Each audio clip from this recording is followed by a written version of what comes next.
ఈ ఉదయకాల సమయంలో మనం దేవుడి గురించినటువంటి చర్చ ఆరంభించాం. ప్రసాద్ అన్నగారు కూడా అదే దిశగా ప్రయాణం చేశారు. మార్నింగ్ మనం చూసాము దేవుణ్ణి గురించి ఎందుకు చర్చించుకోవాలి. బుద్ధుడు అన్నారు, దేవుని గురించి చర్చించడం నిష్ప్రయోజనము, ప్రయోజనం లేదు అని. ప్రయోజనం ఉందో లేదో మనం కొంతమేరకు ఉదయం చూసాం. ఈరోజు నేను మాట్లాడిన తర్వాత నేను స్టేజ్ దిగక ముందు ఈ ప్రశ్న మళ్ళీ మిమ్మల్ని అడుగుదాం అనుకుంటున్నాను. దాదాపు 500 సంవత్సరాల బీసీ, అంటే ఇక్కడ నుంచి 2500 సంవత్సరాల క్రితం గౌతమ బుద్ధుడిని అడిగిన ప్రశ్నకి ఆయన ఇచ్చిన జవాబు ఏంటంటే, దేవుని గురించి చర్చించడం నిష్ప్రయోజనము. నేను ఈ స్టేజ్ దిగక ముందు నేను మాట్లాడిన తర్వాత మిమ్మల్ని అడుగుతాను అదే ప్రశ్న. యథార్థంగా మీరు కూడా నాకు జవాబు చెప్పండి. నిష్ప్రయోజనమా, ప్రయోజనమా అనే విషయాన్ని ఇప్పుడే చెప్పొద్దమ్మా, ఇంకా చాలా టైం ఉంది. You have long way to go. Right? పొద్దున మనం ఆలోచించినటువంటి ఒక ప్రశ్న ఏంటంటే, దేవుడు మన జీవితాలకి అవసరమా?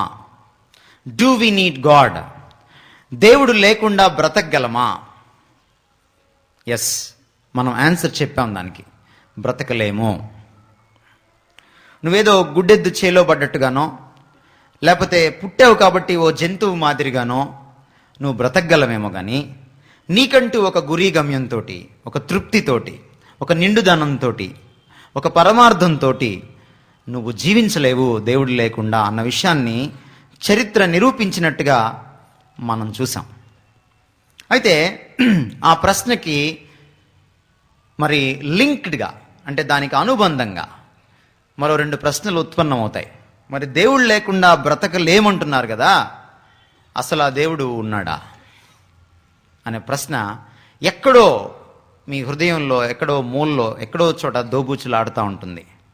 ఒకవేళ అడిగే సాహసం మీరు ఇక్కడ చేయకపోయినా, అడిగే అవకాశం మీకు ఇక్కడ రాకపోయినా, రేపొద్దున క్యాంపు నుంచి బయటికి వెళ్ళిన తర్వాత ఎవరో ఒకరు ఏదో ఒక రోజున మిమ్మల్ని ప్రశ్న అడక్క మానరు. సో 2వ ప్రశ్నకి ఈరోజు మనం జవాబు చెప్పాలి. దేవుడు ఉన్నాడా? నెంబర్ 3, భారతదేశంలో పుట్టినప్పుడు మనకి దేవుడి గురించిన విపరీతమైన కన్ఫ్యూజన్ ఉంది. బహుశా మనకి నీళ్లు దొరకవేమో కానీ ఈ దేశంలో, లేకపోతే మంచినీళ్ళు దొరకవేమో కానీ,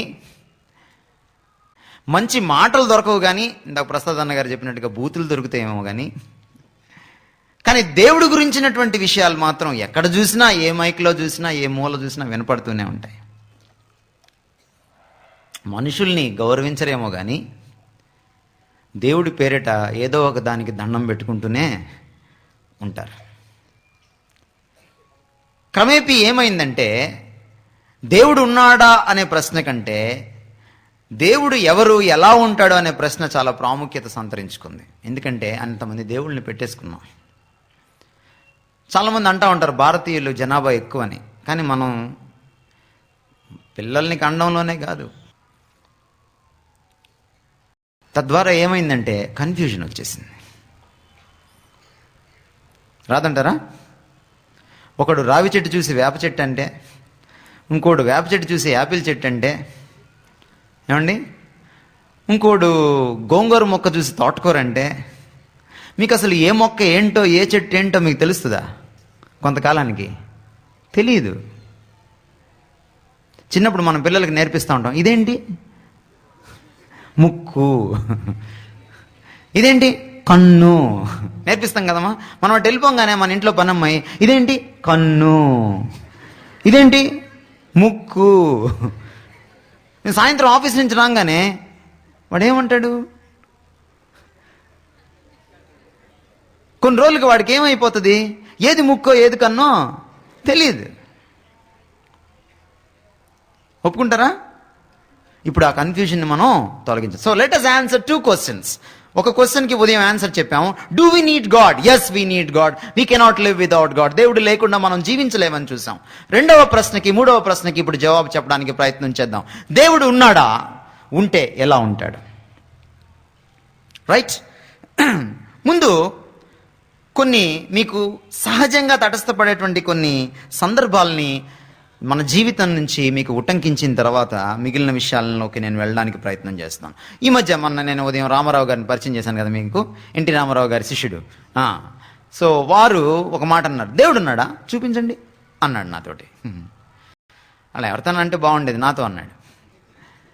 అప్పుడు నేను అన్నాను, మీ ఆవిడని ప్రేమిస్తారా అన్నాను. మీరు ప్రశ్నకు ప్రశ్న వేస్తారేంటి సార్ అన్నాడు. అవునండి అంతే నా స్టైల్ అన్నాను. చెప్పండి ప్రేమిస్తారా మీ భార్యని అని అన్నాను. ప్రేమిస్తాను అని అన్నాను. చూపించండి మీ ప్రేమని అన్నాను. కొన్ని ప్రశ్నలు కొంతమందికి వర్తించవండి. ఉదాహరణకి నాకు ఇక్కడ యూపీఎఫ్లో ఉన్న పాత వాళ్ళకి తెలుసు, నా దగ్గరికి ఎవరన్నా వచ్చి మీ భార్యను కొట్టడం ఆపేశారా అని అడిగితే అది నాకు వర్తించదు. ఎందుకో తెలుసా? నాకు పెళ్లి కాలేదు కాబట్టి. వర్తిస్తుందా నాకు? ఏమంటే నాకు వర్తిస్తుందా? వర్తించదు. ఇప్పుడు తమ్ముడు నీ పేరేంటి? జీవన్, జగన్. జగన్ అంటే మీ వెనక స్టీవెనా? దీవెన్, రైట్. దీవెన్ అడిగాను నేను, దీవెన్ నువ్వు ఎప్పుడైనా జల్లో పూలు పెట్టుకున్నావా అని అడిగాను. దీవెన్ ఏమంటాడు? పెట్టుకోలేదు అంటాడా? పెట్టుకోలేదు అంటాడా? ఏమంటాడు? నాకు జడలేదు అంటాడు. పూలు పెట్టుకోవడానికి నేను అమ్మాయిని కాదు అంటాడు. మహా అంటే అబ్బాయిలు పూలు పెట్టుకుంటే చెవులో పెట్టుకుంటారు, కానీ జల్లో ఎలా పెట్టుకుంటారు? అంటే కొన్ని ప్రశ్నలు కొంతమందికి వర్తించవు. దేవుడేడి, కనపడ్డే, చూపించు, ఈ ప్రశ్న దేవుడికి వర్తించదు. ఈ స్టేట్మెంట్ దేవుడికి వర్తించదు. ఎందుకని? ఆయన కేటగిరీ వేరు. కేటగిరీస్ ఉంటాయి. అంటే ఒక్కొక్క దానికి ఒక్కొక్క తరగతి ఉంటుంది. వినే తరగతి ఒకటి. మేము ఇక్కడ లైట్లు కనపడుతున్నాయి, నా కళ్ళ మీద పడుతున్నాయి. మీరు ఎవరైనా నా దగ్గరికి వచ్చి ఈ లైటు వాసన ఏంటి అని అడిగారు అనుకోండి, లేకపోతే అక్కడ ఎండ కాస్తుంది, ఎండ వాసన ఏంటి అని అడిగితే మీరు చెప్పగలరా? చెప్పలేరు. You can't. ఎందుకని? అది ముక్కుకి సంబంధించిన కేటగిరీలో లేదు. ఏఆర్ రెహమాన్ గారి సంగీతం కలర్ ఏంటి అని అడిగాను అనుకోండి, వర్తిస్తుందా? ఆ ప్రశ్న వర్తించదు. అసలు ఆ ప్రశ్న దరిద్రమైన ప్రశ్న. ఇక దానికి జవాబు ఎక్కడి నుంచి వస్తుంది? రాదు. ఏఆర్ రెహమాన్ గారి సంగీతం గురించి అడిగితే నువ్వు చెవికి ముడిపెట్టి అడగాలి తప్ప నువ్వు కంటికి ముడిపెట్టి అడగడానికి వీల్లేదు. మీ అమ్మ ప్రేమ సర్కిలా, ట్రయాంగిలా, చతురస్రమా, దీర్ఘ చతురస్రమా అని అడిగితే ఆ కేటగిరీ కాదు. అది ఆ కేటగిరీ కాదు. మొదట మనం ఇక్కడ అర్థం చేసుకోవాల్సింది ఏంటంటే, దేవుణ్ణి ఇన్వెస్టిగేట్ చేసేటప్పుడు, దేవుడి గురించి పరిశోధన చేసేటప్పుడు ఇలాంటి ముందు తప్పుడు ఆలోచన విధానాన్ని మనం మార్చుకోవాలి. సో ఆ ప్రశ్న ఆయనకు వర్తించదు కదా.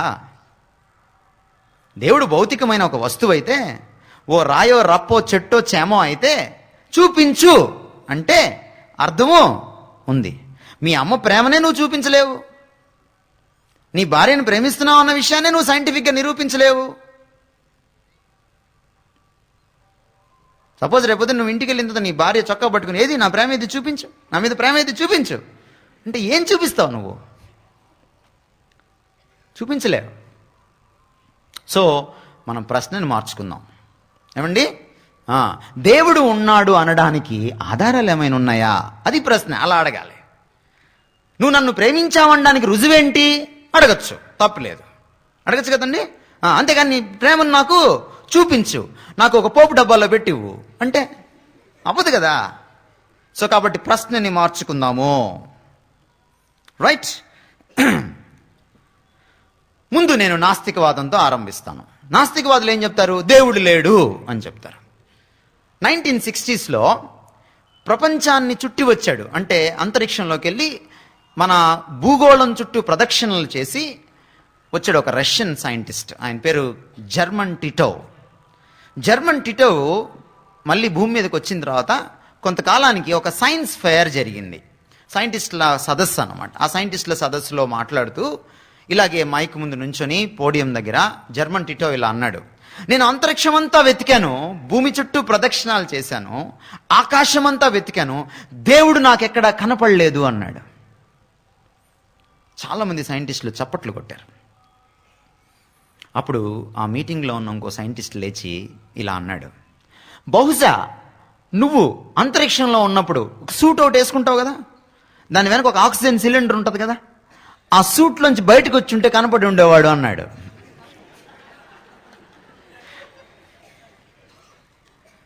అంటే ఏమై ఉండేవాడు? చచ్చుండేవాడు. ఒక ఆయన ఇలాంటి సభలో దేవుడేడి నాకు చూపించు అని అడుగుతూ ఒక లాజిక్ చెప్పాడు అనమాట. ఒక నాస్తికుడు ఏమన్నాడంటే, జోబులోంచి ఒక పెన్ తీసి అందరికి చూపించి ఇది మీకు కనపడుతుందా అని అడిగాడు. అందరూ కనపడుతుంది అని అన్నారు. పెన్ ఉంది కదా అంటే ఉంది అన్నారు. దేవుడు నాకు కనపడట్లేదు కాబట్టి దేవుడు లేడు అన్నాడు. మళ్ళీ కేటగిరీ మిస్టేక్ అనమాట అది. అప్పుడు ఒక పెద్ద ఆయన లేచి నీకు బుద్ధి లేదు అన్నాడు అతన్ని. ఎలా లేదు? నాకు బుద్ధిపూర్వకంగా చెప్పు, హేతుబద్ధంగా చెప్పు, నేను హేతువాదిని అన్నాడు. అలానా? నీ హేతువే నా హేతువు, నీ లాజిక్కే నా లాజిక్, నీ బుద్ధి నాకు కనపడట్లేదు అన్నాడట. సో మార్చుకొని వద్దాం. ఈ నాస్తికులు ఇలా చెప్పుకుంటూ వెళ్తారు చాలా చాలా ఉదాహరణలు. మనం ఆలోచించాల్సింది ఏంటంటే ఆ ఉదాహరణ కరెక్టా కాదా? అన్ని ఉదాహరణలు అన్నిటికీ ఫిట్ అవ్వవు, అన్ని ప్రశ్నలు అందరికీ వర్తించవు. మరి ఏం చేద్దాం? నాస్తికవాదాన్ని దేవుడు లేడు అని చెప్పడానికి చాలా దమ్ము కావాలి, చాలా జ్ఞానం కావాలి, చాలా తెలిసి ఉండాలి. ఉదాహరణకి దేవుడు ఉన్నాడని చెప్పడానికంటే కూడా దేవుడు లేడు అని చెప్పడానికి ఇంకా ఎక్కువ జ్ఞానం కావాలి. ఎలా? సపోజ్ మీరు ఇక్కడ నుంచి మీ రూమ్లోకి వెళ్ళిపోయారు, మీకు ఇక్కడ రూమ్ నెంబర్ 3లో అకామిడేషన్ ఇచ్చారు. రూమ్ నెంబర్ 3లోకి వెళ్తున్నప్పుడు అక్కడ ఎవరో కనపడి మీకు ఆ రూమ్లోకి పాము వెళ్ళింది అని చెప్పారు. రాత్రి 9ంటికి మీరు లోపలికి వెళ్తుంటే భోజనం చేసి ఆ రూమ్లోకి పాము వెళ్ళింది అన్నారు. మీరేం చేస్తారు? వెంటనే శామన్నకు ఫోన్ చేస్తారు, అన్న పాము ఉందంటన్నా ఇక్కడ అని. అందరు కలిసి ఏం చేస్తారు? ఊరికే అట్లా ఎతికేసేసి అమ్మాయి లేదులేని పడుకుంటారా? నో, రూమ్లో ప్రతి మూల వెతుకుతారు, కార్పెట్ కింద వెతుకుతారు, మీ బ్యాగ్స్ ఉంటాయి, ఒకవేళ బ్యాగ్లోకి వెళ్ళిందేమో అని అందరు బ్యాగులు తీసుకొచ్చి ఆ గ్రౌండ్లో పడేస్తారు. పడేసి ప్రతి బ్యాగు తీస్తారు, రూమ్ అంతా ఖాళీ చేస్తారు. ఇంకెక్కడైనా నక్కడానికి రూమ్లో సందులు ఉన్నాయేమో చూస్తారు, నీళ్లు పోయే మార్గాలు ఉంటాయి, అలాంటి రంధ్రాల్లో కూడా చూస్తారు. అన్నీ చూసి రూము గురించినటువంటి పరిపూర్ణ జ్ఞానం సంపాదించిన తర్వాత పాము లేదు అంటారు. లేకపోతే ఆ రోజు రాత్రి మీకు నిద్ర పట్టదు. ఒక రూములో పాము లేదని చెప్పడానికి ఎంత ఇన్వెస్టిగేషన్ చేయాలి? రూమ్ అంతా వెతకాలి, రూమ్లో ఉన్న వస్తువులన్నీ వెతకాలి. వెతికిన తర్వాత నిజంగా కనపడకపోతే అప్పుడు నిర్ధారణ చేసుకోవాలి. ఏ నాస్తికుడైనా అంత పరిశోధన చేశాడా? ఈ విశ్వాన్ని అంతగా వెతికాడా? ఈరోజు నాసా సైంటిస్టులు ఏమంటున్నారంటే, హబుల్ టెలిస్కోప్ కనుక్కున్న తర్వాత విపరీతంగా అంతరిక్ష పరిశోధన జరిగింది. అనేకమైన అంతకుముందు కనపడిన వస్తువులు మనకి అంతరిక్షంలో జ్యోతులు కనపడ్డాయి. బ్లాక్ హోల్స్ తెలుసుకున్నారు. చాలా అద్భుతమైన వింతలు విశేషాలు కనపడ్డాయి. కానీ నాసా సైంటిస్టులు ఈ మధ్య అన్న మాట ఏంటంటే, ఈ ప్రపంచాన్ని ఇంతవరకు మనం తెలుసుకున్నది ఎంత అంటే 1% అన్నారు. ఎంత? ఇంకెంత ఉంది? 99% ఇంకా వెతకకుండా నువ్వు దేవుడు లేడని ఎలా అంటావు? కాబట్టి కాసేపు నోరు మూసుకో, నేను చెప్పేది విను. ఇప్పుడు నేను చెప్పబోయేది ఏంటంటే, 1%లో ఏమైనా దేవుడి గురించినటువంటి దాఖలాలు ఉన్నాయా లేదో పరిశోధన చేద్దాం. ఈ ప్రపంచం గురించి మనకు 1% తెలిసింది కదా. మీరు అన్నం మెతుకు పట్టుకునేటప్పుడు ఎంత పర్సెంట్ పట్టుకుంటారు? అన్నం అంతా చెయ్యి ఇలా పెడతారా? చెయ్యి పెడితే సస్తారు. బయటికి తీసి దాన్ని కాసేపు ఊది ఒక్క మెతుకు తీసుకొని చూస్తారు కదా, అవునా కదా? ఒక్క మెతుకు తినంగానే తల తిరిగింది అనుకోండి, అన్నం తింటారా? అంటే ఆ అన్నంలో ఆ లక్షణాలు ఉన్నాయన్నమాట. అంటే ఏదో బల్లిబడి ఉంటుంది, మూత పెట్టుంటారు మీరు. అది అలాగా యూనివర్స్లో ఉన్న 1%ని మనం పరిశోధన చేద్దాం. ఇప్పుడు చేసి ఒకవేళ దాఖలాలు దేవుడు లేవడని చెప్పిని అనుకోండి, మనం ఒక స్టేట్మెంట్ ఇవ్వాలి. ఎలాంటి స్టేట్మెంట్ ఇవ్వాలి? బహుశా దేవుడు లేడేమో అనాలి, అంతేగాని ఇంకా 99% ఉంది కదా అని. కానీ ఈ 1%లో దేవుడు ఉన్నాడని దాఖలాలు కనపడ్డాయి అనుకోండి, 99%లో కూడా కనపడతాయి అన్నమాట. దేవుడు ఉన్నాడని బల్లగుద్ది చెప్పచ్చు. చూద్దాం, ఆ పరిశోధన ఇప్పుడు చేద్దాం మనం. రైట్. సో మొదటి విషయం, ఈ పరిశోధన చేసేటప్పుడు పరిశోధన కొన్ని పద్ధతులు ఉంటాయి. ఆ పద్ధతులను మీకు నేను చెప్పకపోతే పరిశోధన చేయలేం. చెప్పాను కదా ముందే, దేవుడు ఒక డిఫరెంట్ కేటగిరీకి సంబంధించిన వాడని. కాబట్టి మన పరిశోధనని మనం ముందు నిర్ధారించుకోవాలి. మీకు ఒక చిన్న కథ చెప్తాను నేను.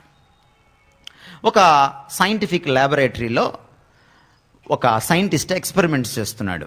ఒక బల్ల ఉంది, ఒక ఇట్లాంటి చిన్న పుస్తకం ఒకటి పెట్టుకున్నాడు, పెన్ను పెట్టుకున్నాడు. అక్కడ ఆ బల్ల మీద కొన్ని గుండు సుదులు ఉన్నాయి. తర్వాత ఆ బల్ల మీద కొన్ని ఇన్స్ట్రుమెంట్స్ ఉన్నాయి. అక్కడికి ఒక కీటకాన్ని తీసుకొచ్చాడు. కీటకం అంటే ఒక ఇన్సెక్ట్, ఒక చిన్న పురుగు లాంటిది తీసుకొచ్చి, ఆ కీటకంకి 6 కాళ్ళు ఉన్నాయి. ఏం చేశాడంటే ఒక కత్తిరి తీసుకొని తన ఇన్స్ట్రుమెంట్స్లోంచి ఒక కాలు కత్తిరించి ఆ కీటకంకి దగ్గరలో బల్ల మీద ఇలా ట్యాప్ చేశాడు, తట్టాడు బల్ల మీద. కీటకం ఎగిరి ముందుకెళ్ళింది. ఏదో రాసుకున్నాడు సైంటిస్ట్. మళ్ళీ రెండో కాలు కట్ చేశాడు, మళ్ళీ తట్టాడు, మళ్ళీ కీటకం ఎగిరింది, మళ్ళీ సైంటిస్ట్ వారు ఏదో రాసుకున్నారు. అలాగ మూడో కాలు, నాలుగో కాలు కట్ చేశాడు, మళ్ళీ ఎగురుతుంది. అది కట్ చేసి కొట్టినప్పుడల్లా ఎగురుతుంది. ఇంకా 2 కాళ్ళు మిగిలినాయి. 5వ కాలు, 6వ కాలు. 5వ కాలు కట్ చేశాడు, తట్టాడు, కీటకం ఎగరలా. అప్పుడు కంక్లూజన్ రాశాడు ఆయన. ఏమనంటే 5వ కాలు కట్ చేసినప్పుడు కీటకానికి వినపడదు అని రాశాడు.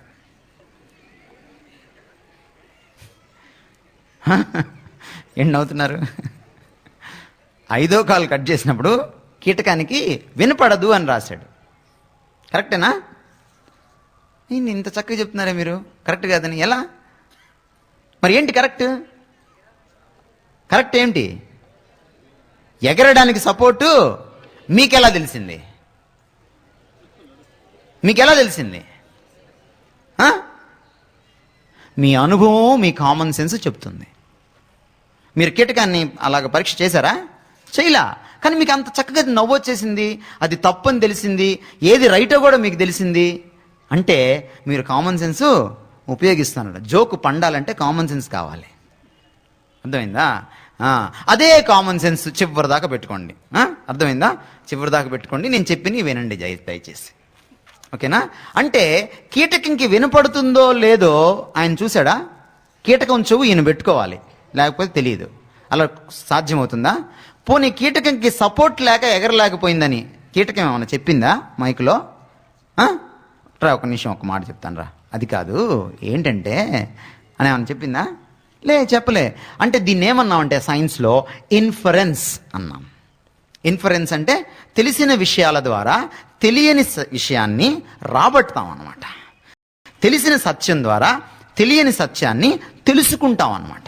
ఒక కోర్టులోకి ఒక నిందితుడిని తీసుకెళ్ళి ఇతను హత్య చేశాడండి అని అంటే జడ్జి గారు ఏమంటారు?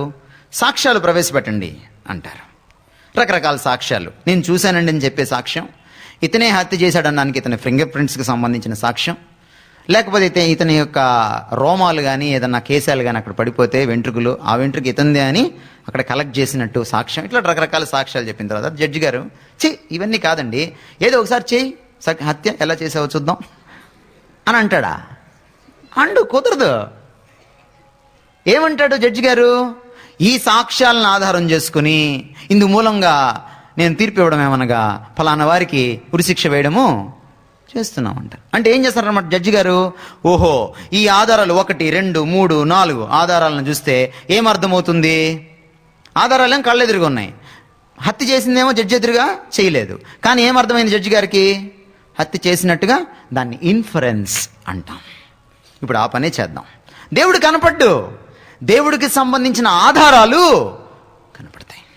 ఉదయం మీకు చదివినటువంటి వాక్య భాగంలో ఒక 2 వచనాలు కావాలని వదిలేశాను, ఇప్పటి కోసం అట్టి పెట్టుకున్నాను. అవి ఒకసారి మళ్ళీ చదువుదాం.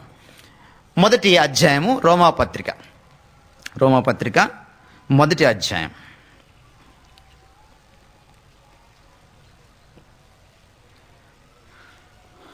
19-20 వచనాలు చదువుతున్నాను, జాగ్రత్తగా గమనించండి.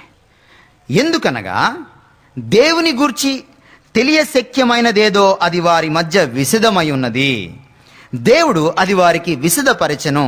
ఏదైతే దేవుడి గురించి తెలియగలదో అదంతా కూడా దేవుడు వాళ్ళకి ఎక్స్ప్లెయిన్ చేసేసాడు, స్పష్టం చేశాడు. కాబట్టి ఇప్పుడు అది వారి మధ్య స్పష్టంగా ఉంది, వాళ్ళకి తెలిసిందే. ఆయన అంటే దేవుని అదృశ్య లక్షణములు అనగా దేవుని ఆయన నిత్యశక్తియు దేవత్వమును జగదుత్పత్తి మొదలుకొని సృష్టింపబడిన వస్తువులను ఆలోచించుట వలన తేటపడుచున్నవి గనుక వారు నిరుత్తరులై ఉన్నారు. కాబట్టి దేవుడు ఉన్నాడా లేడా అని మనం ఇందాక అడిగిన ప్రశ్న, ఉంటే ఆయన లక్షణాలు ఎలా ఉంటాయి అని విషయాలు, ఈ 2 విషయాలు స్పష్టమైపోయిందట. ఎలా స్పష్టమైంది? ఎలా తెలుసుకుంటారు దాన్ని? ఆలోచించడం వలన తెలుసుకుంటారనమాట. ఇందాక మీరు ఆలోచించి సైంటిస్టులు తప్పు పెట్టారు కదా, అలాగే ఆలోచించి సృష్టిలోని వస్తువులను ఆలోచించటం వలన తెలుసుకుంటాం. కాబట్టి మనం ఇప్పుడు ఏం చేద్దాము? సృష్టిలోని వస్తువులను ఆలోచనాపూర్వకంగా స్టడీ చేద్దాం. రైట్? నా మొట్టమొదటి స్టడీకి నేను తీసుకుంది ఏంటంటే కాస్మాస్. కాస్మాస్ అంటే విశ్వము అని అర్థం అనమాట. విశ్వానికి సంబంధించినటువంటి స్టడీని కాస్మాలజీ అంటాం, అంటే విశ్వ అధ్యయన శాస్త్రం అంటాం అనమాట. ఈ విశ్వాన్ని స్టడీ చేయడానికి పూనుకుందాం మనం. రైట్? పూనుకుంటే మనకి ఏం తెలుస్తుంది అన్న విషయాలను తెలుసుకుందాం. అయితే ఇలా పూనుకోవడానికి, స్టడీ చేయడానికి ఇంకా మనం ఉద్యుక్తులం కాకముందే, కార్యోన్ముఖులం కాకముందే కొన్ని విషయాలు, ఫండమెంటల్స్ మనం తెలుసుకోవాలి. సైన్స్లో ఎలాగ పరిశోధన చేస్తారు? మొట్టమొదటి సైన్స్లో ఏం చేస్తారంటే అబ్జర్వేషన్ చేస్తారు. అంటే చూస్తూ ఉంటారు అన్నమాట. చూస్తూ ఉంటే కొన్ని విషయాలు అర్థమవుతాయి.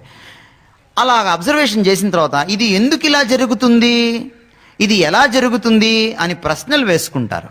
ప్రశ్నలు వేసిన తర్వాత వాళ్ళకి ఒక థియరీ అర్థమవుతుంది, ఒక సూత్రాన్ని ప్రతిపాదించుకుంటారు, లేకపోతే ఒక సిద్ధాంతాన్ని వాళ్ళు ఏర్పరచుకుంటారు. ఆ తర్వాత వాళ్ళ సిద్ధాంతం కరెక్టా కాదా అని ఎక్స్పెరిమెంట్స్ చేసి దాన్ని నిరూపిస్తారు. దీన్ని మనం సైన్స్ అంటాం. అంటే మొదటిది ఏంటంటే అబ్జర్వేషన్, గమనించడము. రెండవది ఏంటంటే ప్రతిపాదన, హైపోథసిస్. మూడవది ఏంటంటే థియరీ, సిద్ధాంతము. నాలుగవది ఏంటంటే లా, నియమము. సిద్ధాంతం ఏమవుద్దంటే ఈరోజు ఉంటుంది, రేపు పోతుంది. ఒకప్పుడు ఒక సిద్ధాంతం వచ్చింది ఈ కాస్మాలజీకి సంబంధించి, విశ్వానికి సంబంధించి, విశ్వం ఉనికికి సంబంధించి. స్టడీ స్టేట్ థియరీ అన్నారు దాన్ని. అంటే విశ్వం ఎప్పుడు ఇలాగే ఉంది, ఎటువంటి మార్పు లేకుండా అని నమ్మారు. తీరా Albert Einstein theory of relativity అనేటువంటి దాని సాపేక్ష సిద్ధాంతాన్ని కనుక్కున్న తర్వాత అది తప్పు అని అర్థమైంది. అంటే సిద్ధాంతం ఏమవుద్ది అన్నమాట, కొత్త విషయం బయటకు పడిన తర్వాత పాత విషయం ఏమవుతుంది, వీగిపోయే అవకాశము ఉందన్నమాట. కానీ నియమం అలాంటిది కాదు. నియమము ఎప్పుడు నువ్వు 100 ఏళ్ళు తీసుకో, 1000 ఏళ్ళు తీసుకో, 5000 సంవత్సరాలు తీసుకో, సైన్స్ పుట్టక ముందు తీసుకో, ఇప్పుడు తీసుకో, గురుత్వాకర్షణ నియమం అనేది ఉంది. అప్పుడు బిల్డింగ్స్ లేవు. అప్పుడు వేప చెట్టు ఎక్కువ లేకపోతే తాటి చెట్టు ఎక్కువ కింద పడితే కాళ్ళు ఇరుగుతాయి. ఇప్పుడు కూడా కాళ్ళు ఇరుగుతాయి. లా మారదు. కాబట్టి నేనేం చేస్తానంటే లా తీసుకుంటాను, నియమం తీసుకుంటాను. ఒక నియమాన్ని తీసుకొని మనం ముందుకెళ్దాం. మనకున్న నియమాల్లో ఒక నియమం ఏంటంటే లా ఆఫ్ కాజాలిటీ, అంటే కార్యకారక నియమం అంటాం దీన్ని. కార్యకారక నియమం అంటే ప్రతి కార్యానికి ముందు వెనక ఒక కారకం ఉంటుంది. నేను ఉదయం చెప్పినట్టుగా చిన్నపిల్లాడు ఏడుస్తుంటే మనం ఏమడుగుతాం, ఎందుకు ఏడుస్తున్నావురా అని అడుగుతాం. ఎందుకని? ఏదో ఒక కారణం లేకుండా ఏడుపు రాదు అని మనకు తెలుసు కాబట్టి. అంతే కదా? మీ సెల్ ఫోన్ పోయిందనుకోండి సడన్గా, మీరేమనుకుంటారు? ఎవరో గ్రహాంతర వాసులు వచ్చి నా సెల్ ఫోన్ కొట్టేశారు అనుకుంటారా? చీమలు ఎత్తుకుపోయినాయి అని అనుకుంటారా? చీమలు వాటికంటే 20 రెట్లు ఎక్కువ బరువును మోయగలవట, ఈ మధ్య తెలిసింది. దాన్ని బట్టి ఏమన్నా అట్లా అనుకుంటారా? లేదు. ఎవరో దొంగిలించారని అనుకుంటారు, లేకపోతే మీరు ఎక్కడైనా పెట్టి మర్చిపోయారని అనుకుంటారు, ఎవరో చూసి తీసి పెట్టుంటారో అని అనుకుంటారు. సాయంత్రం అయినా రేపైనా క్యాంప్ అయిన తర్వాత అయినా కూడా మీకు దొరకలేదనుకోండి, ఎవరు ఇవ్వలేదనుకోండి, మీరేమనుకుంటారు? తస్కరించారు అనుకుంటారు కదా. అంటే ప్రతి కార్యం వెనక ఏముంటుందండి? ఒక కారకము ఉంటుంది. ఆ సూత్రం ఎలా ఉంటుందంటే ఇంగ్లీష్లో, every finite effect will have a cause behind. ప్రతి అంటే మొదలు ఉన్న ప్రతి కార్యము వెనక, మొదలు లేని దాని గురించి మాట్లాడట్లా సైన్స్, మొదలు ఉన్న ప్రతి కార్యం వెనక, అంటే ఏదైనా ఒక కార్యం ఎప్పుడైనా ఒకనొక సమయంలో మొదలై ఉంటే ఆ మొదలున్న ప్రతి కార్యం వెనక ఒక కారకం ఉంటుంది, ఒక కాజ్ ఉంటుంది అని లా చెప్తుంది. ఇప్పుడు ఈ సూత్రాన్ని తీసుకెళ్ళి యూనివర్స్కి అప్లై చేయాలి మనం. అంటే కాస్మాస్ స్టడీ చేస్తున్నాం కదా మనం విశ్వానికి అప్లై చేద్దాం. అప్లై చేస్తే ఇప్పుడు మనకు ఒక విషయం తెలియాలి, విశ్వానికి మొదలు ఉందా లేదా? విశ్వానికి మొదలు ఉందా లేదా తేలిపోయింది అనుకోండి. మొదలు ఉందనుకోండి, కాజు ఉన్నట్టే. ఇప్పుడు విశ్వం దగ్గరికి వచ్చి చూద్దాం. విశ్వాన్ని చాలా మంది సైంటిస్టులు ఏమని నమ్మారంటే దీనికి మొదలు అంతాలు లేవు, ఇది నిత్యమైనది అని నమ్మారు. హైందవ సిద్ధాంతంలో కూడా అలాగే నమ్మారు.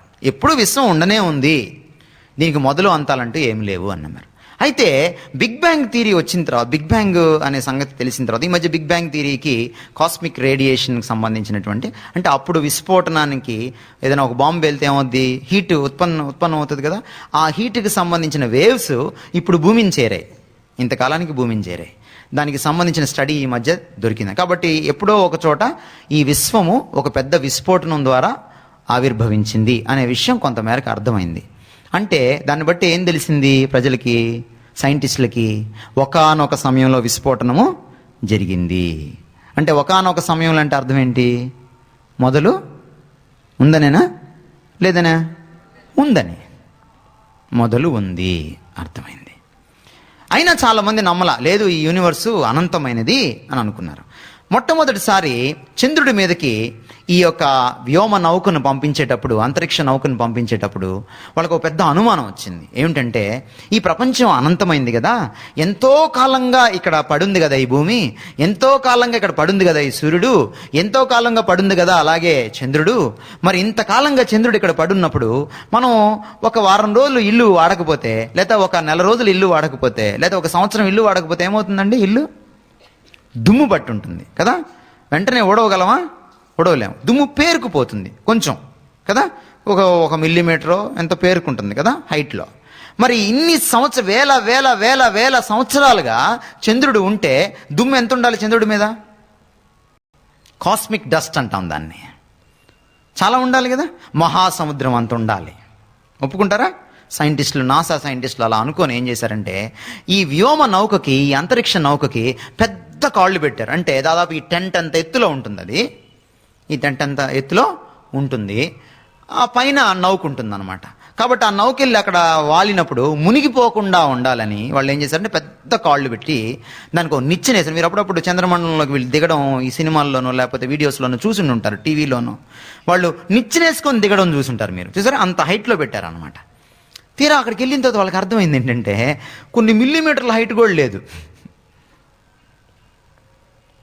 అప్పుడు ఏమర్థమైంది వాళ్ళకి అంటే ఎప్పటి నుంచో చంద్రుడు ఇక్కడ లేడు, ఇది అనంతమైంది కాదు అర్థమైంది. మూడవ ఎవిడెన్స్, మొదటి ఎవిడెన్స్ ఏంటి? బిగ్ బ్యాంగ్ థియరీ చెప్పాను మీకు. రెండవ ఎవిడెన్స్ ఏంటి? చంద్రుడిలో మనం అనుకున్నంత డస్ట్ లేదు. మూడవ ఎవిడెన్స్, సూర్యుడిని పరిశోధించడం మొదలుపెట్టారు. సూర్యుడిని పరిశోధించడం మొదలు పెడితే వాళ్ళకు ఒక విషయం ఆశ్చర్యం కలిగించింది. ఏమిటంటే అది సూర్యుడి యొక్క వ్యాసం. వ్యాసం అంటే తెలుసు కదమ్మా మీకు, ఈ చివరి నుంచి ఆ చివరి దాకా ఒక గీత గీస్తే ఒక సర్కిల్కి, అది కూడా సెంటర్ గుండా వెళ్తే దాన్ని ఏమంటాము? వ్యాసము అంటాము కదా. అర్ధవ్యాసము, వ్యాసము మీకు తెలుసు కదా. సూర్యుడి వ్యాసము రోజు రోజుకి ఏమవుతుంది? తగ్గిపోతూ ఉంది. ఎంత తగ్గుతుంది అని ఆలోచన చేసి లెక్కలు గడితే 100 సంవత్సరాలకి, అంటే ఒక సెంచరీకి 1% తగ్గిపోతుంది. 1%. దాన్ని ఇంకా సింప్లిఫై చేస్తే ఆ లెక్కని గంటకి 5 అడుగుల వ్యాసాన్ని కోల్పోతున్నాడు సూర్యుడు. కొన్ని సంవత్సరాలకి ఏమవుతాడు సూర్యుడు? ఏమవుతాడు? కనపడ్డు. మరి సూర్యుడు అనంతుడు అంటారా? అనంతానికి అంతం ఉంటుందా? దాని పేరే అనంతము. అనంతం సంధి చెప్పండి అమ్మా. అనంతం సంధి విడదీయండి.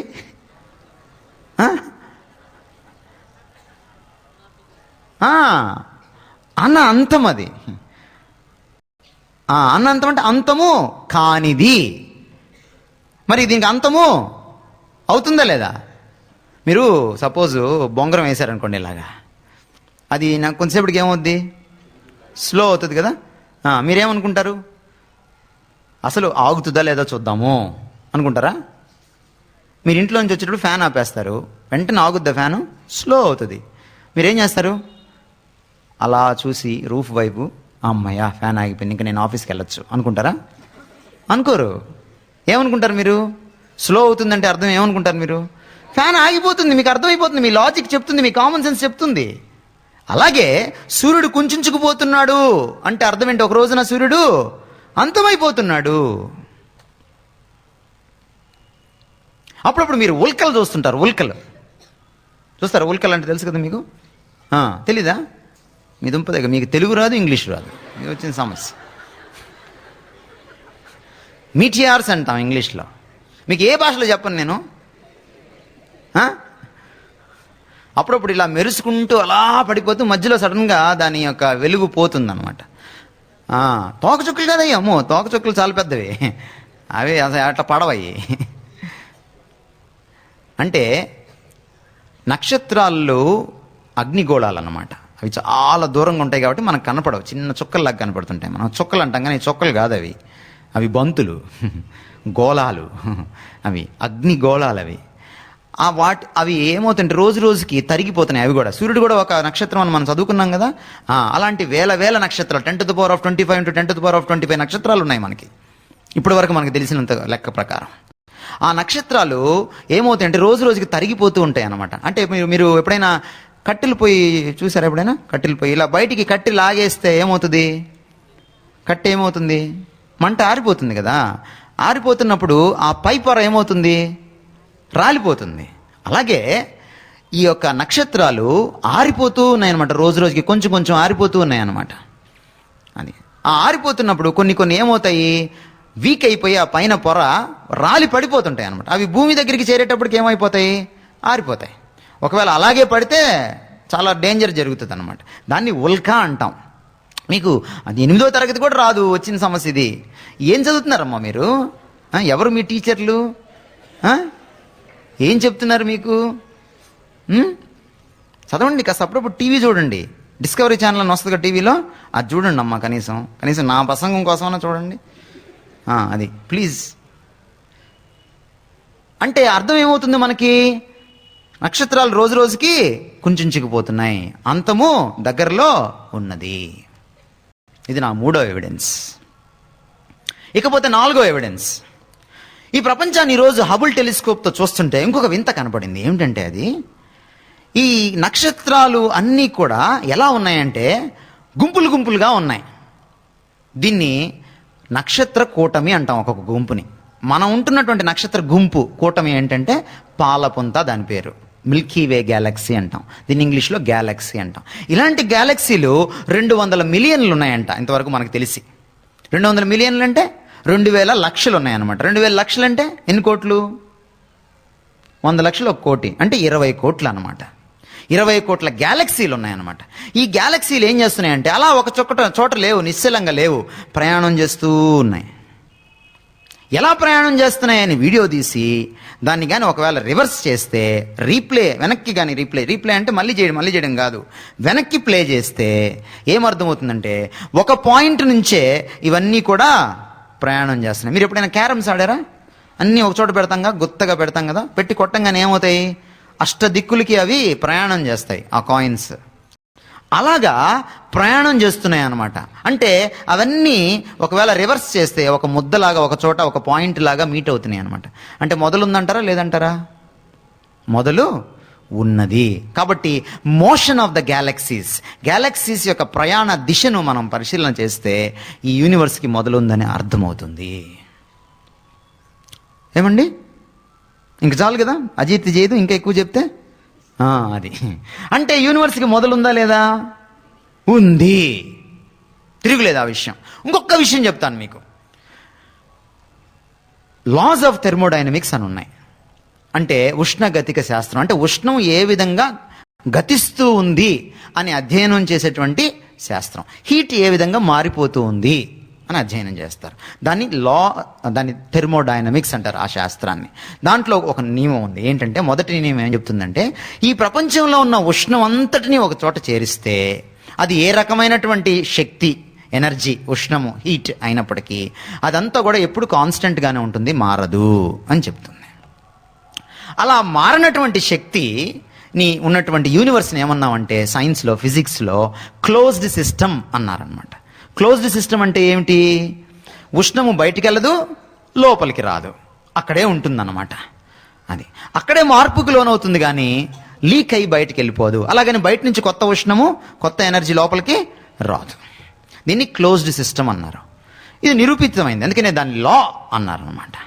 రెండవ లా ఏం చెప్తుందంటే, అటువంటి క్లోజ్డ్ సిస్టంలో ఉష్ణము రోజు రోజుకి తరిగిపోతుంది అని చెప్తుంది. అటువంటి క్లోజ్ సిస్టంలో ఉష్ణము రోజు రోజుకి తరిగిపోతుంది. మీరు బైక్ వేసుకొని ఇక్కడ నుంచి మీరు ఆదిలాబాదు, లేకపోతే ఇంకా పైకి వెళ్ళి జగిత్యాల, మంచిర్యాల అన్ని దాటేసి పైకి వెళ్ళిపోయారు. పైకి వెళ్ళిపోతే మహారాష్ట్ర, బాంబే వచ్చేసింది. కొంత దూరం వెళ్ళిన తర్వాత బైక్లో ఏమవుతుంది? పెట్రోలు అయిపోతుంది. అప్పుడు మీరు మళ్ళీ బైక్ని రివర్స్ గేర్ వేసుకొని మళ్ళీ ఎలాగ కరీంనగర్ వచ్చారనుకోండి, పెట్రోల్ వచ్చేస్తుందా? రాదు. వస్తుందా? రాదు. మీ ఇంట్లో గ్యాస్ అయిపోగానే ఏం చేస్తారు? మీరు కొత్త గ్యాస్కి రెన్యూ చేసుకుంటారు సబ్స్క్రిప్షన్ని. ఫోన్ చేస్తారు, అంటే గ్యాస్ పంపిస్తారా అంటారు. చాలా ఇబ్బంది అయిపోతుంది. ఏముందండి, గ్యాస్ని ఇలా అనండి, వస్తుందా? అంటే తరిగిపోయిన ఎనర్జీ మళ్ళీ వెనక్కి తీసే. ఎనర్జీ తరిగిపోతూ ఉందంటే అర్థం ఏంటి? కొంతకాలానికి ఎనర్జీ వాడుకోవడానికి ఉండదు. అందుకని మీకు చూడండి, మీకు ఏం చేస్తున్నారు? అడ్వర్టైజ్మెంట్స్ చూస్తూ ఉంటారు మీరు. పెట్రోల్ జాగ్రత్తగా వాడండి, బొట్టు సేవ్ చేయండి, నీటిని జాగ్రత్తగా వాడండి చెప్తున్నారా? అంటే ఏమని గుర్తించారనమాట? ఈ ఇంధనం అంతా ఒక రోజున తరిగిపోతుంది. మరి అంతం ఉందంటారా లేదంటారా? ఉంది. దానికి యుగాంతం 2012 చూడక్కర్లా, ఉంది అంతం. కాబట్టి యూనివర్స్ ఏంటండి? మొదలుందా లేదా? ఉంది. కాబట్టి universe is finite, not infinite. ఇది అపరిమితమైంది, అనంతమైంది కాదు, మొదలు ఉన్నది. ఇప్పుడు మళ్ళీ మన దగ్గరికి వద్దాం. మన నియమం ఏం చెప్తుందండి? మొదలు ఉన్న ప్రతి వస్తువు వెనక ఏముంటుంది? కారకం ఉంటుంది. మరి యూనివర్స్ వెనక కారకం ఉందా? ఉందంటారా లేదంటారా? ఉంది.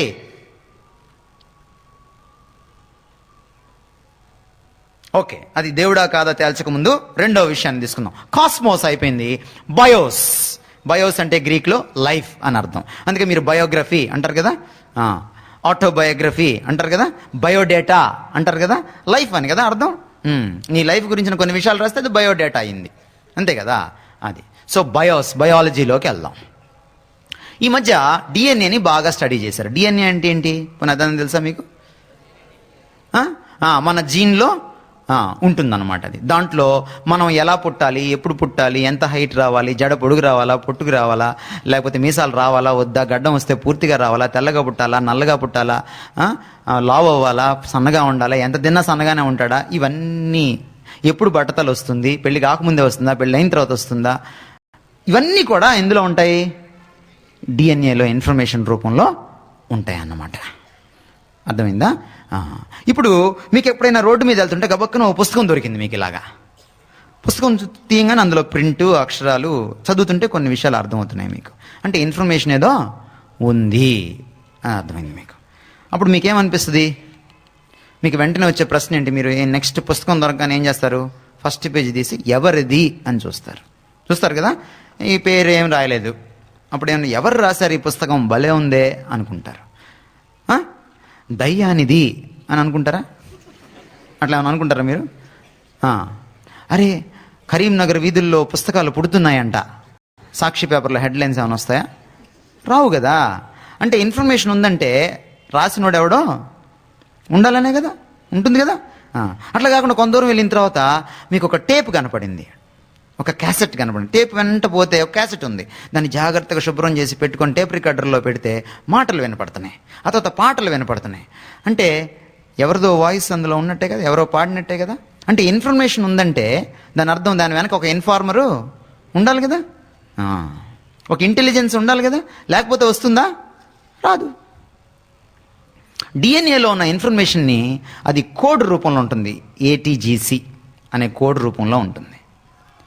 ఆ కోడ్ని కానీ డీకోడ్ చేస్తే, ఆ సంకేతాన్ని కానీ మామూలు భాషలో, సపోజ్ ఇంగ్లీష్లో రాశారనుకోండి, ఒకవేళ రాసి అచ్చు వేస్తే పుస్తకాన్ని 20 మిలియన్ పేజెస్ ఎన్సైక్లోపీడియా బ్రిటానికాకి సమానం. అది 20 మిలియన్ పేజెస్ అంటే మళ్ళీ మిలియన్ అంటే ఎంతమ్మా? 10 లక్షలు అంటే 200 లక్షలు అంటే 2 కోట్ల పేజీలు వస్తుంది అనమాట ఒక డిఎన్ఏలో ఇన్ఫర్మేషన్. మరి రచయిత ఉన్నాడంటారా లేదంటారా? ఉన్నాడు. ఇంకొంచెం సింపుల్గా చెప్తాం మిమ్మల్ని. ఈ డిఎన్ఏని స్టడీ చేయడానికి ఈ మధ్యకాలంలో జీనోమ్ కోడ్ ప్రాజెక్ట్ అని ఒక కమిటీ ఏర్పడింది. ఆ కమిటీలో ఎంతమంది సభ్యులు ఉన్నారో తెలుసా మీకు? 1600 మంది సైంటిస్టులు చేరారు అందులో. హెమాహేమీలు అన్నమాట, ఆరితేరినటువంటి సైంటిస్టులు. ఎన్ని సంవత్సరాలు కష్టపడ్డారో తెలుసా? 10 సంవత్సరాలు కష్టపడ్డారు. ఎన్ని దేశాల నుంచి వచ్చారో తెలుసా? 11 దేశాల నుంచి వచ్చారు. 11 దేశాల నుంచి వచ్చిన వాళ్ళు 1600 మంది హెమాహేమీలైన సైంటిస్టులు 10 సంవత్సరాలు కష్టపడితే ఇందులో ఉన్న ఇన్ఫర్మేషన్ని డీకోడ్ చేయడానికి వాళ్ళు ప్రయత్నిస్తే 2/3 వంతు అంటే దాదాపుగా 70% మాత్రమే డీకోడ్ చేయగలిగారు. మిగిలిన 30% వాళ్ళకి అర్థము కాలేదు. ఈ 70%లో కూడా వీళ్ళు డీకోడ్ చేస్తున్నప్పుడు తప్పులు దొరికాయి. ఇప్పుడు నేను ఒక ప్రశ్న అడుగుతాను మిమ్మల్ని కామన్ సెన్స్ ఉంచుకోమని చెప్పాను కదా, ఉంది కదా, కామన్ సెన్స్ ఉంది కదా, మీ దగ్గరే ఉంది కదా. ఇప్పుడు ఒక ప్రశ్న అడుగుతా.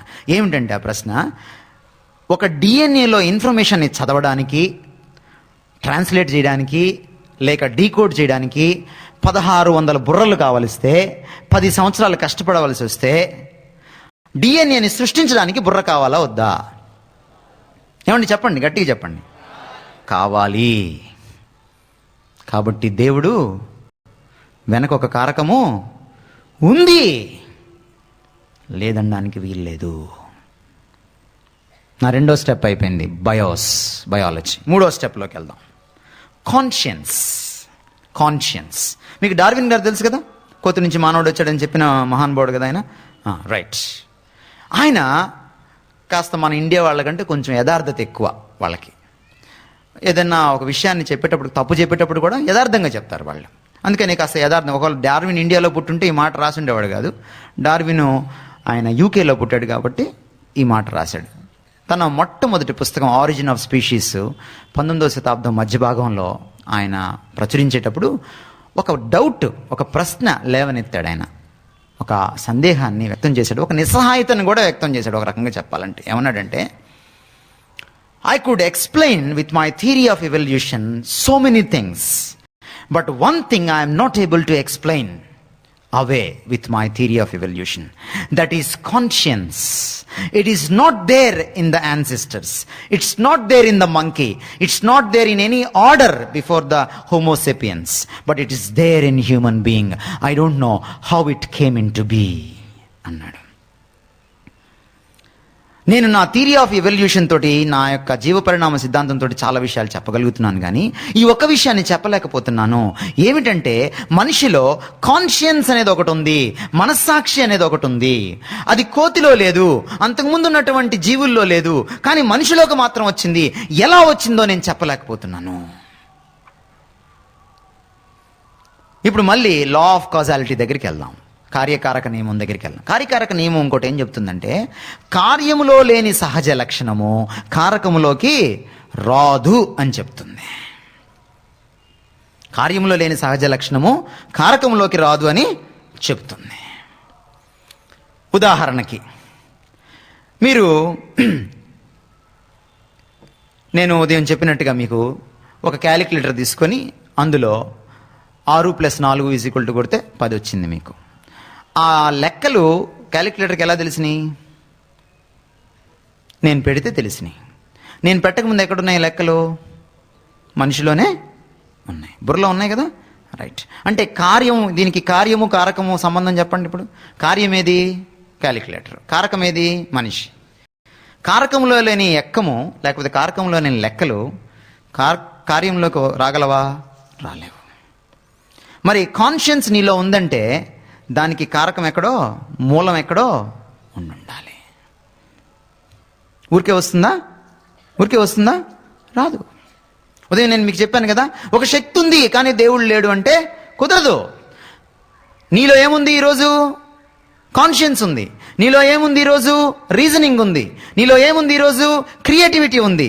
నీలో ఏముంది ఈరోజు? నైతికత ఉంది. ఉన్నాయా? నీలో ఏమున్నాయి ఈరోజు? మంచి చెడు పట్ల నీకు బాధ, కోపం, నవ్వు, ఇవన్నీ ఉన్నాయా నీకు? ఎక్కడి నుంచి వచ్చాయి ఇవన్నీ? కారకము ఉండి తీరాలి. అంటే ఆ కారకంలో ముందే ఉండాలి. కాబట్టి ఈ ఇంటర్నల్ పీనల్ కోడ్ ఐపీసీ ఏం చెప్తుంది? లోపల ఉన్నటువంటి ఈ చట్టం ఏం చెప్తుంది? ఈ చట్టాన్ని రాసిన వాడు ఉన్నాడు అని చెప్తుంది. సెక్షన్ 309 ప్రకారం నువ్వు హత్య చేశావు. ఉదయం అన్న సెక్షన్ అడిగారు కదా, అందుకే చెప్తున్నాను. సెక్షన్ 309 ప్రకారం నువ్వు హత్య చేశావు అని అంటే ఆ సెక్షన్ ఎవరు రాశారు? ఆయనలో ఉందా అది? నరహత్య తప్పు అనేటువంటి భావన ఉంటేనేగా రాశాడు, లేకపోతే రాయగలడా? రాయలేడు.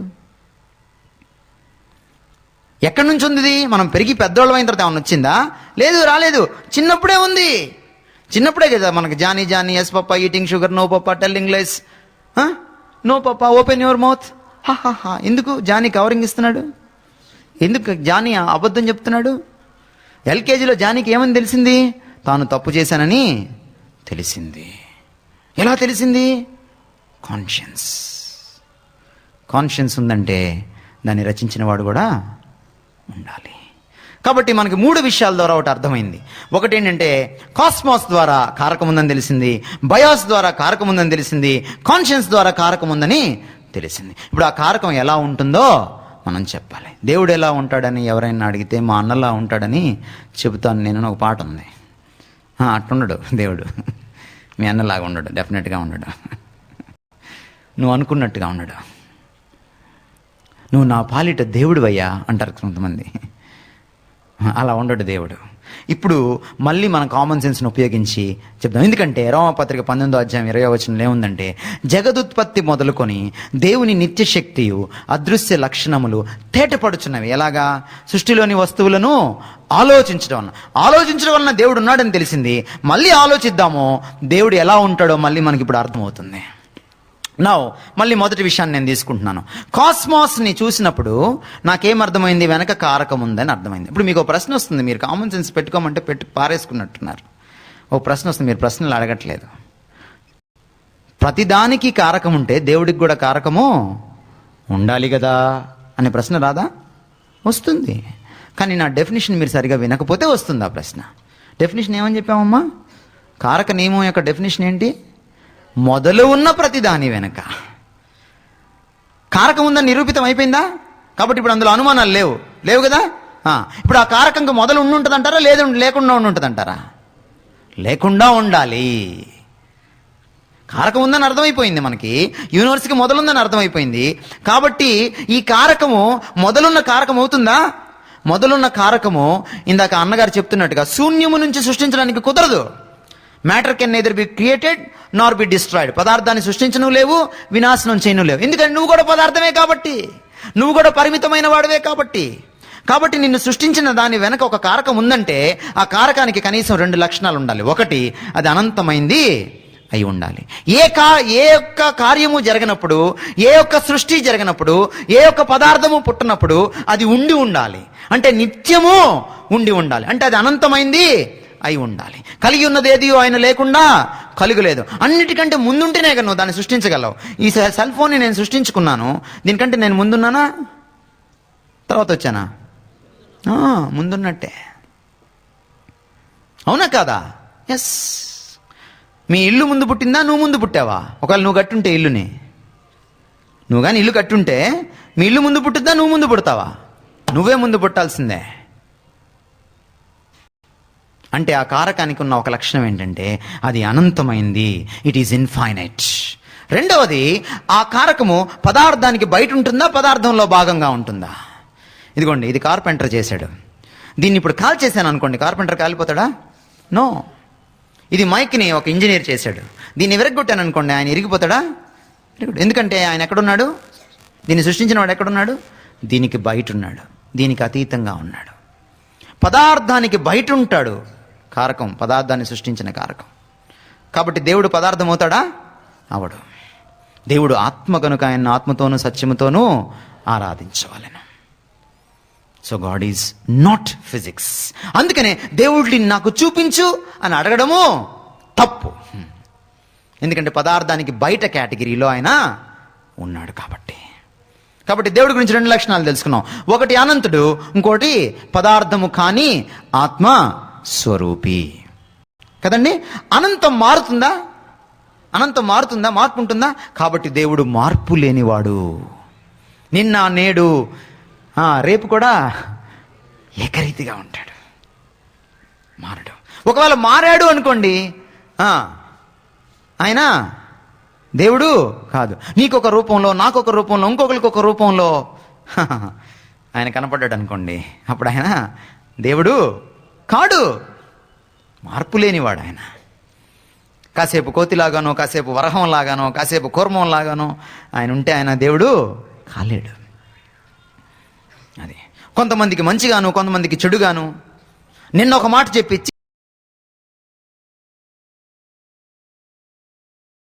చిచి నేను ఆ మాట అనలేదు అని అనేవాడుగాను ఉన్నాడు అనుకోండి, ఆయన దేవుడు అవుతాడా? అవడు. అనంతము మారదు. ఏ మ్యాథ్స్ లెక్చరర్ నన్ను అడగండి, ఇన్ఫైనైట్ ఈస్ కాన్స్టెంట్.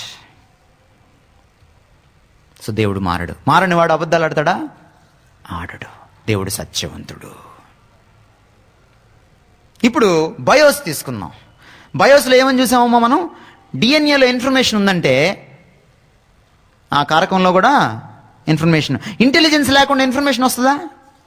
చెప్పండి నాకు. ఒక టైప్ రైటర్ ఇచ్చి కోతికి ఐ లవ్ యూ అని టైప్ చేయమంటే ఎన్ని సంవత్సరాలకు టైప్ చేస్తుంది? చెప్పండి. పోనీ ఐ యామ్ ఏ మంకీ అని టైప్ చేయమన్నాం అనుకోండి, ఎన్ని సంవత్సరాలు టైప్ చేస్తుంది?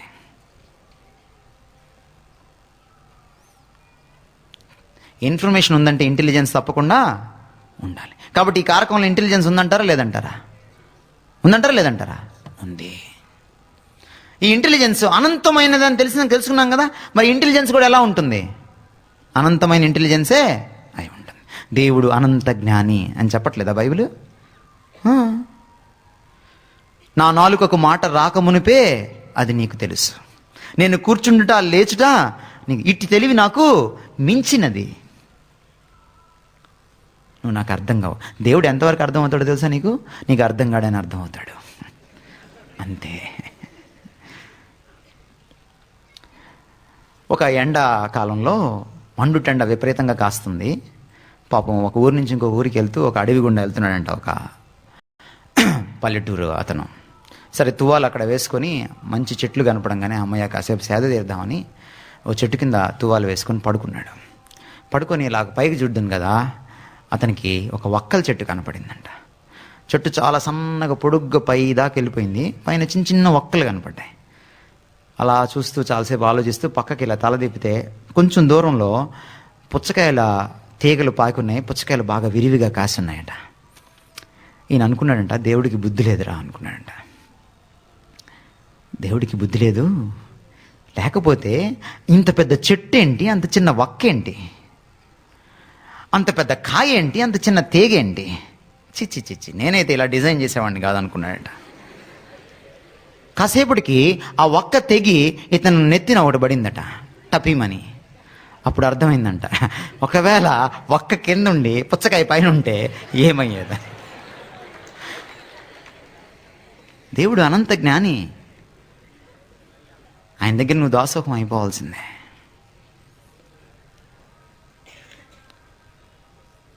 సో మనకి దేవుడు అనంత జ్ఞాని అనే విషయం కూడా అర్థమైంది. నౌ ఇప్పుడు ఇంకో విషయం అడుగుతాం మిమ్మల్ని. దీన్ని సృష్టించిన కార్పెంటరు దీనికి అందుబాటులో ఉంటాడా ఉండడా? దీనికి బయట ఉంటాడు, అదే సమయంలో దీనికి అందుబాటులో కూడా ఉంటాడు. దీనికి ఏదైనా రిపేర్ వస్తే ఏం చేస్తాడు? చేయగలడు కదా, చేయలేడా? మరి సపోజ్ ఈ మైక్ ఉంది, ఇది నా చేతిలో ఉంటుందా, నేను మైక్లో ఉంటానా? ఈ విషయం మీరు అర్థం చేసుకోవాలి. దేవుని యొక్క సన్నిధి ప్రదేశం ఎలా ఉంటుంది? చాలాసార్లు మనం భారతదేశంలో ఏమన్నాము? మీరు అపోస్తల కార్యాలు 17వ అధ్యాయం 23వ వచనం తర్వాత చదవండి. ఆయన యందు మనము చెలించుచున్నాం. ఆయన మన యందు చెలించట్లేదు. ఆయన యందు మనం ఊపిరి పీల్చుచున్నాం. ఆయన యందు మనం ఉనికి కలిగి ఉన్నాము. అనంతం ఒక పెద్ద తెల్ల పేపర్ అయితే దాని మీద ఒక గీత గీసామనుకోండి, గీతలో తెల్ల పేపర్ ఉందా, తెల్ల పేపర్లో గీత ఉందా? నువ్వు గీత, దేవుడు తెల్ల పేపరు. అది అనంతంలో పరిమితమైంది ఉంటుంది, కానీ పరిమితంలో అనంతమైంది ఇమడదు, పట్టదు. సబ్సెట్లో సూపర్ సెట్ ఉంటుందా, సూపర్ సెట్లో సబ్సెట్ ఉంటుందా? అది. సో దేవుడు అందుచేత ఎక్కడ చూసినా ఉంటాడు, కానీ ఎందులో చూస్తే అందులో ఉండడం. నేను సముద్ర భూదిగంతపులకు వెళ్ళినాను, నేను అంతరిక్షంలో తిరిగినాను వేకు రెక్కలు కట్టుకొని. నీవు అక్కడనా ఉన్నావు. నీ సన్నిధి నుంచి నేను ఎక్కడకు పారిపోదును. God is everywhere but not in everything. దేవుడు సర్వవ్యాప్తి, కానీ సర్వాంతర్యామి కాదు. ముగిస్తాను. నా కాన్షియన్స్ ఉంది అంటే మనకొక్కలకే ఈరోజు అమ్మకి, చెల్లికి, భార్యకి తేడా తెలుసు. నా భార్యకి, పక్కింటోడి భార్యకి తేడా తెలుసు. ఏమండి కాదా? ఎక్కడి నుంచి వచ్చింది నీకు ఇది? దేవుళ్ళో ఇది ఉంది కాబట్టి, ఆల్రెడీ నీలో పెట్టాడు కాబట్టి. అందుకనే 10 ఆజ్ఞలు జంతువులకి ఇవ్వలేకపోయాడు, ఆయన మనిషికే ఇచ్చాడు. అందుకనే జంతువుల కోసం ఆయన సిలువ మీద చనిపోలేదు. మనుషుల పాపాన్ని ఆయన మీద వేసుకున్నాడు. పాపం వాటికి పాపం తెలియదు, వాటికి వర్తించదు కదా. ఏ జంతువునైనా పట్టుకొని నువ్వు పాపం చేశావు అని మీ ఇంట్లో పప్పిని అనగలవా? అనలేవు. అవి వినైతికమైనవి. మనము నైతికమైన వారం, దిగజారితే అనైతికమైన వాళ్ళం. కానీ వాటికి నైతికత ఉండదు. వెరసి దేవుడు శక్తి కాదు, వ్యక్తి. వ్యక్తిత్వంలో ఏముంటుంది? ప్రేమ ఉంటుంది. వ్యక్తిత్వంలో ఏముంటుంది? న్యాయాన్యాయాల విచక్షణ ఉంటుంది. వ్యక్తిత్వంలో ఏముంటుంది? జాలి, కరుణ, కృప ఉంటుంది. ఉండదా? వ్యక్తిత్వంలో ఏముంటుంది? మంచి చెడు విచక్షణ ఉంటుంది. అందుకే దేవుడు ప్రేమామయుడు, పరిశుద్ధుడు, కృపామయుడు, కరుణా సంపన్నుడు, దయాదాక్షిణ్యపూర్ణుడు. ఒకవేళ నువ్వు మంచివాడిగా, మంచిదానివాగా బతకాలంటే ముందు ఆయన్ని తెలుసుకోవాలి. అందుకనే చూడండి, ఒక రిచ్ యంగ్ రూలర్, ధనికుడైనటువంటి యువకుడు పరిగెట్టుకుంటా వచ్చి, సత్పురుషుడా, పరలోక రాజ్యం చేరుటకు నేనేమి చేయవలనంటే, నీవెందుకు నన్ను సత్పురుషుడని పిలుచుచున్నావు? దేవుడు ఒక్కడే తప్ప ఎవరుడునో, no one is good except God. మంచి నీకు ఎలా తెలుస్తుంది? చాలాసార్లు యువకులు అడుగుతూ ఉంటారు, ఏమని? తప్పేంటి అంటారు. ఏమన్నా అనగానే తప్పేంటి? ఏంటి? నువ్వు మాట్లాడాను. ఏంట్రా నువ్వు అన్నా మొన్న అమ్మాయితో మాట్లాడుతున్నావు ఏంటి అంటే, ఏంటి? అవును నువ్వు మాట్లాడాను ఏంటి? మాట్లాడకూడదా? తప్పేంటి? నీకు ఎలా తెలుస్తుంది తప్పేంటో? ఎలా తెలుస్తుంది నీకు తప్పేంటో? నువ్వు అడగాల్సిన ప్రశ్న అది కాదు. మొదటి ప్రశ్న ఏంటంటే రైట్ ఏంటి అని అడగాలి. రైట్ ఏంటో తెలిస్తే అప్పుడు తప్పేంటో తెలుస్తుంది. ఒక లైన్ వంకరగా ఉందని ఎప్పుడు తెలుస్తుంది నీకు? సరళ రేఖ ఏంటో తెలుస్తున్నప్పుడు, స్ట్రైట్ లైన్ ఏంటో తెలిసినప్పుడు. స్ట్రైట్ లైన్ దేవుడి దగ్గర ఉంది. అందుకనే దేవుడి దగ్గరికి రావాలి. ఈరోజు మనకి ఏది తప్పో, ఏది చెడో, ఏది మంచో తెలియనటువంటి అంధకారంలో, కన్ఫ్యూజన్లో మనం ఉన్నాం. మనదంతా ఫ్యూజన్ కదా. ఫ్యూజన్లో ఏముంటుందండి? కన్ఫ్యూజనే. So come to God. దేవుడితో ఉన్నటువంటి ఇంకొక అడ్వాంటేజ్ ఏంటంటే, మన దేవుడు రాయో, రప్పో, చెట్టో, చేమో కాదు. ఎందుకు వాళ్ళు పిలిస్తే పలుకుతా అని ఎందుకు చెప్తున్నాడు ఆయన? అందరికీ అనుమానం ఆయన పలుకుతాడో లేదానని. ఎందుకు అలా చెప్పుకోవడం? ఎందుకు ఊరికే? ఈ దేవుడు అలా కాదు. ఈయన వ్యక్తి కాబట్టి నిన్ను అర్థం చేసుకోగలడు. నువ్వు ఒక రాయి ముందు నించొని ఎంతసేపు ప్రార్థన చేస్తే ఏం అర్థం చేసుకుంటుంది అది? మీరు చూడట్లేదా సినిమాల్లో కొన్నిసార్లు బాగా హీరో కోపం వచ్చి బాగా తిట్టిన తర్వాత దేవుడిని, అవునులే నువ్వెందుకు అర్థం చేసుకుంటావు, రాయివి కదా అని పాటలు పాడలేదా? నీకు ఆ బాధ లేదే ఈరోజు. Here is a God who is a person who can understand you, who can come down to your position. నీ స్థాయికి దిగగలడు ఆయన, నిన్ను అర్థం చేసుకోగలడు ఆయన. నువ్వు మాట రాకమునిపే ఆయనకి తెలుస్తుందట, నువ్వు నాలుకకు మాట రాకమునిపే ఆయనకి తెలుస్తుందట. Before you pray, you know he knows your prayers, he will understand you. Is it not a good news to you? Probably ఈ ప్రపంచంలో ఎవరు నిన్ను అర్థం చేసుకోలేకపోవచ్చు, but he can understand you. ఆయన అంత ఎత్తులో ఉన్నా ఆయన ఎప్పుడు కూడా ఎవర్ రెడీగా, అ వెరీ ప్రజెంట్ హెల్ప్గా నీకు ఉంటాడు. నువ్వు అడగంగానే నీ పక్కనే ఉంటాడు ఆయన. ఇదిగో యుగ సమాప్తి వరకు నేను మీకు తోడై ఉన్నాను. He is available. The only thing is, నువ్వు ఆయన దగ్గరికి ఇంకా రావట్లేదు. నువ్వు ఆయన దగ్గరికి రావాలి. Let me finish. దేవుడు వ్యక్తి, నువ్వు వ్యక్తి.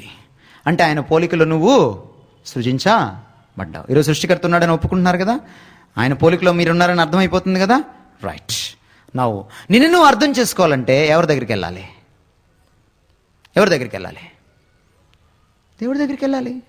ఎందుకంటే ఆయన పోలికలో నువ్వు ఉన్నావు కాబట్టి. నీకు ఒరిజినల్ అర్థమైతే కానీ ఇమేజీ అర్థం కాదు. అందుకే నువ్వు దేవుడి దగ్గరికి రావాలి. నిన్ను అర్థం చేసుకోలేదనుకోండి, ఏమవుద్ది నీ బతుకు? నువ్వు ట్రై చేస్తూనే ఉంటావు. ట్రయల్ అండ్ ఎర్రర్ అని ఉంటుంది మనకి 10th క్లాస్లో మ్యాథమెటిక్స్లో. ఓ ట్రయల్ పక్కనే ఉంటుంది ఎర్రర్. నీ బతుకి అంతే. ఓ ట్రైల్ వేయడం, ఓ ఎర్రరు, మళ్ళీ ట్రైల్ వేయడం, మళ్ళీ ఒక ఎర్రరు. లాటరీ పద్ధతి, లాటరీ బతుకైపోద్ది. దేవుడి దగ్గరికి వస్తే you know who you are. నీ ఐడెంటిటీ నీకు అర్థమవుతుంది, నీ గొప్పతనం నీకు అర్థమవుతుంది, నీ సామర్థ్యం నీకు అర్థమవుతుంది.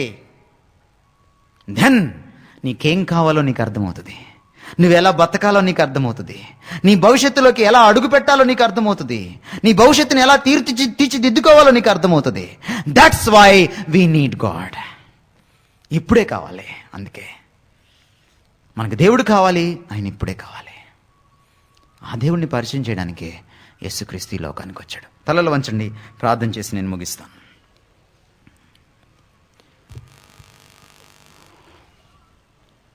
ఒక 2 minutes మౌనంగా. Shall we worship the Lord? ఎంత గొప్ప దేవుడు నువ్వు అర్థం కావు, కానీ నువ్వు అర్థం కావని నిన్ను అర్థం చేసుకోవడానికి కావలసిన సాక్ష్యాధారాలన్నీ మా ముందు నువ్వు ఉంచావు. దేవానికి స్తోత్రాలు. Can you thank the Lord? Can you praise him this afternoon? నీ శరీరం పులకిస్తూ ఉంటే ఈ మాటలు వింటున్నప్పుడు, నువ్వు ఇన్స్పైర్ అయితే నిజంగా ఈ మాటలు వింటున్నప్పుడు, నువ్వు ఆశ్చర్యచకితుడివి, చకితురాలివైనప్పుడు, ప్లీజ్ ఆయన్ను ఆరాధించు. What a God we have. అనంతుడైన దేవుడు, మార్పు లేని దేవుడు, సర్వాధికారి అయిన దేవుడు, సంపూర్ణ స్వేచ్ఛ కలిగిన దేవుడు, ఎవరికి తన మహిమను పంచుకోలేని దేవుడు,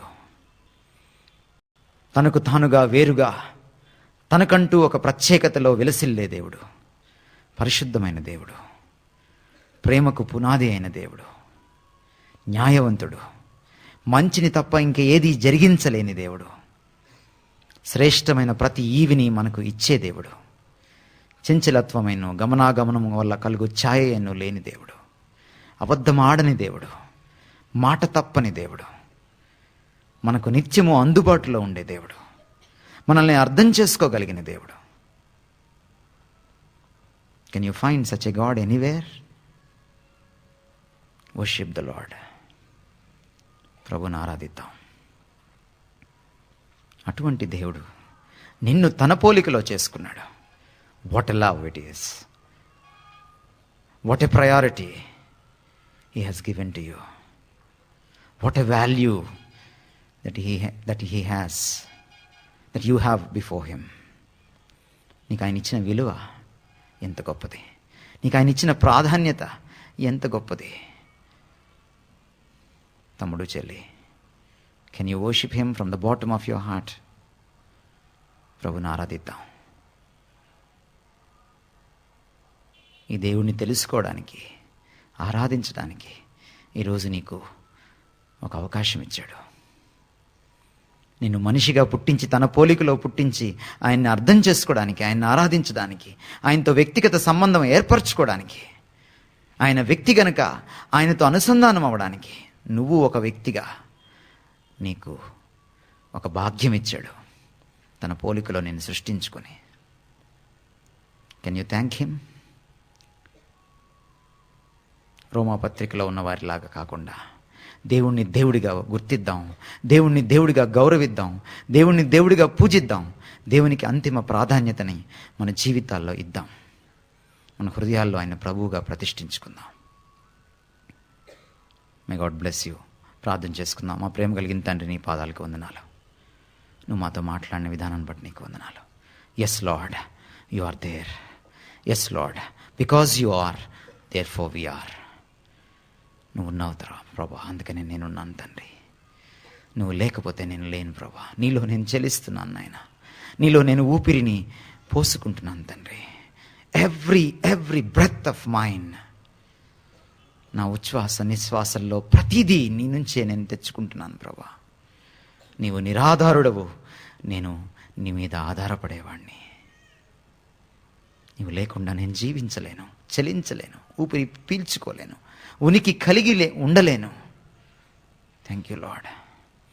నిన్ను నేను కాదన్నాలన్నా, నేను నిందించాలన్నా, చివరికి నిన్ను ద్వేషించి దూషించాలన్నా నువ్వు నన్ను సృష్టించితేనే అది సాధ్యం తండ్రి. I'm misusing your image. నన్ను క్షమించు తండ్రి, నన్ను క్షమించు ప్రభా. నేను తెలుసుకోలేకపోతున్నాను నాయన, ఇంకా నీ దగ్గరికి రాలేకపోతున్నాను నాయన, ఇంకా నాయన నీ సన్నిధిని అనుభవించలేకపోతున్నాను నాయన, ఇంకా నీ స్పర్శను ఇంకా నేను తెలుసుకోలేకపోతున్నాను ప్రభా. నువ్వు నా గుండె బయట నుంచి నేను తడుతున్నావని ఇంకా అర్థం చేసుకోలేకపోతున్నాను ప్రభా. నేను నిర్లక్ష్యం చేసి జీవిస్తున్నాను, అయినా నీవు నన్ను జీవించేలా చేస్తున్నావు. నాకు ఊపిరిని దయచేస్తున్నావు, నాకు జీవాన్ని పోస్తున్నావు ప్రతిదినం, ప్రతిక్షణం. నేను నీ మీద ఆధారపడుతూ నేను ఈ రొమ్ములు గుద్దుతున్నాను ప్రభా. నన్ను క్షమించు నాయన. ఎంత గొప్ప దేవుడు తండ్రి. నీవు నా దేవుడు అయ్యావు. ఈరోజు నేను నీ వాడను కావడానికి అవకాశం ఇచ్చావు నీ కుమారుని సిలువ ద్వారా. Thank you ever so much Lord. Thank you Lord for talking to us. మా ముందు నువ్వు ఉంచిన నిదర్శనాలను, సాక్ష్యాలను బట్టి, రుజువులను బట్టి నీకు వందనాలు. తెలుసుకోవడానికి మా మనోనేత్రాలని తెరవండి తండ్రి. తృణీకరించకుండా ఉండే ధైర్యాన్ని మాకు ఇవ్వండి నాయన. సత్యం నుంచి పారిపోయే పిరికితనం నుంచి మమ్మల్ని విడిపించండి తండ్రి. నీ పాదాల దగ్గర ఇక్కడ చేరిన ప్రతి బిడ్డను నీ దగ్గర పెట్టుకుంటున్నాం లార్డ్. మమ్మల్ని అంగీకరించండి, మాతో మాట్లాడండి. మా అందరికీ నీకు అతి సన్నిహితమైన సంబంధం ఏర్పరిచే కృపను దయచేయమని నీ ఆత్మ కార్యానికి మమ్మల్ని అప్పచెప్పుకుంటూ యేసు నామములో బ్రతిమలాడి వేడుకుంటున్నాం తండ్రి. ఆమేన్.